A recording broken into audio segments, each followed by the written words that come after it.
नमस्कार। Farm to future से मनोज एक बार फिर से अपने खेतों के बीच से आपके लिए। दोस्तों, ये भादों के महीने का अंतिम भाग है। आज 24 अगस्त है और हमारे इस इलाके में धान की जो पौध है वो करीब 40-45 दिन के आसपास की हो गई है। धान की जीरी, जिसे हम मोरी कहते हैं,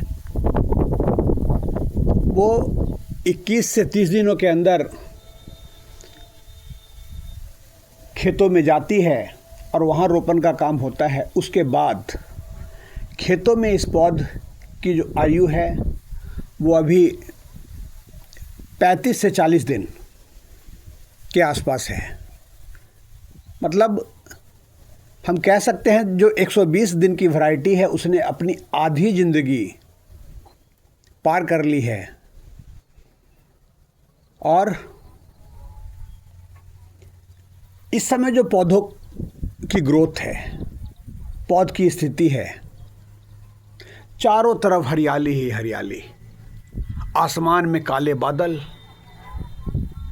इस समय सुबह के 7 बज रहे हैं, लेकिन एक अंधेरा सा दिखाई दे रहा है बादलों के प्रभाव के कारण।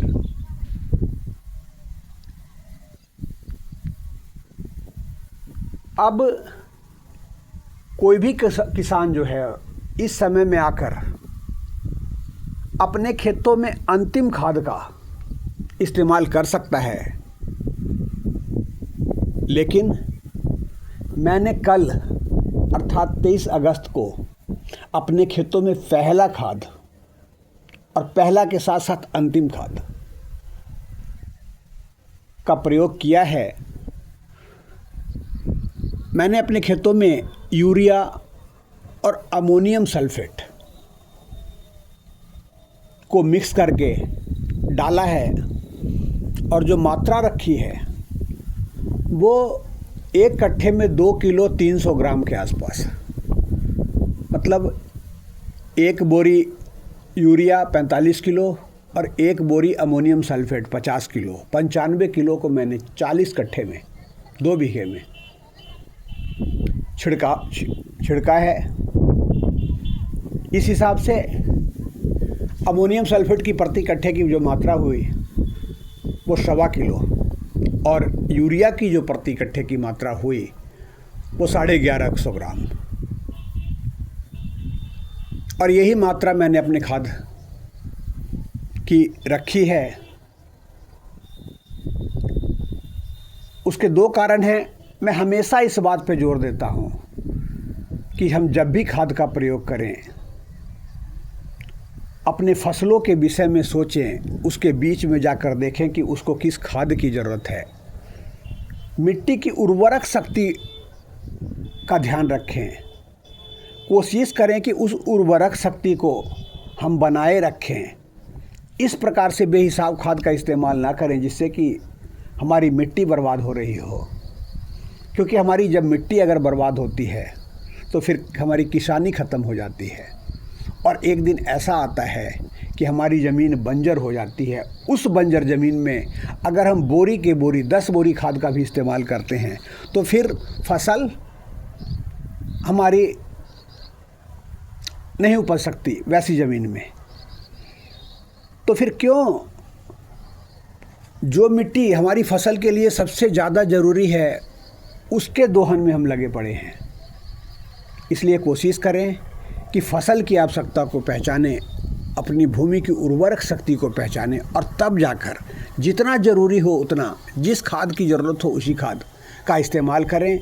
और यूरिया जो कि हमारे मिट्टी के लिए सबसे हानिकारक है, नाइट्रोजन देता है। नाइट्रोजन की ज़रूरत हमारे फसलों को होती है, लेकिन हमारी मिट्टी को नुकसान भी बहुत बड़े स्तर पे पहुंचाता है।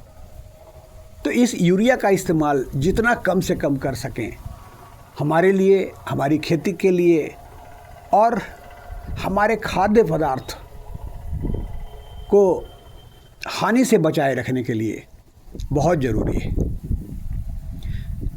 मैंने अमोनियम सल्फेट का यहाँ पे इस्तेमाल किया है, जिसमें अमोनियम की मात्रा 20.5% और सल्फ़र की मात्रा लगभग 23% के आसपास होती है। ये अमोनियम जो है धान के पौधों के लिए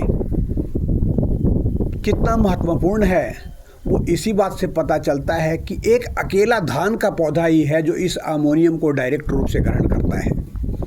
इसके अलावा दूसरा कोई भी पौधा इस अमोनियम को डायरेक्ट रूप से ग्रहण नहीं करता है। और चूँकि अमोनियम को जब हमारा धान का पौधा डायरेक्ट रूप से ग्रहण करता है तो अमोनियम नाइट्रोजन का ही दूसरा रूप है और हमारे पौधे को जल्दी नाइट्रोजन प्राप्त हो जाता है। अमोनियम के साथ साथ सल्फ़र की भी प्राप्ति होती है, जो इधर जाके खेतों में उसकी कमी दिखाई देने लगी है। अब यूरिया, दूसरी तरफ हम यूरिया का इस्तेमाल करते हैं, इससे भी हमें नाइट्रोजन मिलता है और इसमें नाइट्रोजन की मात्रा जो है वो अमोनियम सल्फेट से ज़्यादा है। लेकिन जब हम यूरिया का छिड़काव करते हैं तो हमारे पौधे जो है वो डायरेक्ट रूप से इस खाद से नाइट्रोजन नहीं ले पाते हैं। पहले यूरिया जो है वो आमेट्स में टूटता है, उसके बाद वो अमोनियम में टूटता है, अमोनियम जाके नाइट्रेट में टूटता है और जब ये नाइट्रेट में टूटता है तब जाके हमारे पौधे इसको ग्रहण कर पाते हैं। और जो भी जिन दोनों खादों का प्रयोग मैंने किया है उन दोनों से कहीं ना कहीं पौध को नाइट्रोजन मिलता है। नाइट्रोजन हमारे पौधों के लिए ज़रूरी भी है। तो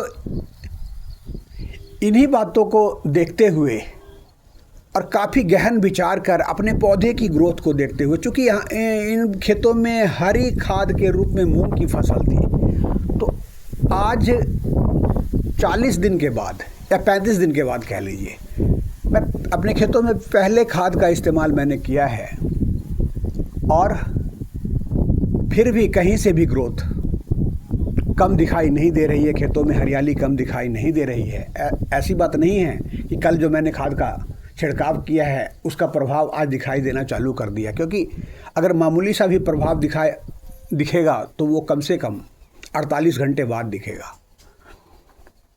तो अभी जो मेरे खेत की स्थिति है वो मिट्टी की उपजाऊ क्षमता पर बनी हुई है, उस हरी खाद पे बनी हुई है जो खेतों में जायद के रूप में बोई गई थी, मूंग के रूप में।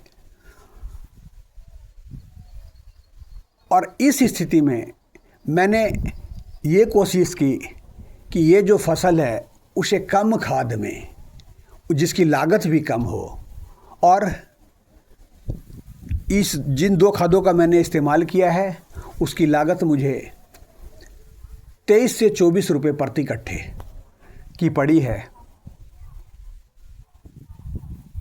उसका फ़ायदा क्या नज़र आता है मेरी फसलों में, वो एक हफ्ते के बाद मैं आपको अपने अगले किसी वीडियो में दिखाने की कोशिश करूँगा। तब तक मैं आपको एक सवाल के साथ छोड़ जाता हूँ कि जब हमारा काम कम खर्च में कम खाद के इस्तेमाल से चल जाता है, हमारी फसलों की जो ग्रोथ चाहिए वो मिल जाती है, तो फिर हम अनावश्यक रूप से अगर खाद की दौड़ में पड़ते हैं, उस होड़ में पड़ते हैं जो किसानों के बीच में लगी पड़ी है, तो क्या हम अपनी खेती के लिए, अपने खेत की मिट्टी के लिए सही कर रहे हैं? ये सोचने की ज़रूरत है और सभी को सोचने की ज़रूरत है, खासकर किसानों को सोचने की ज़रूरत है। धन्यवाद।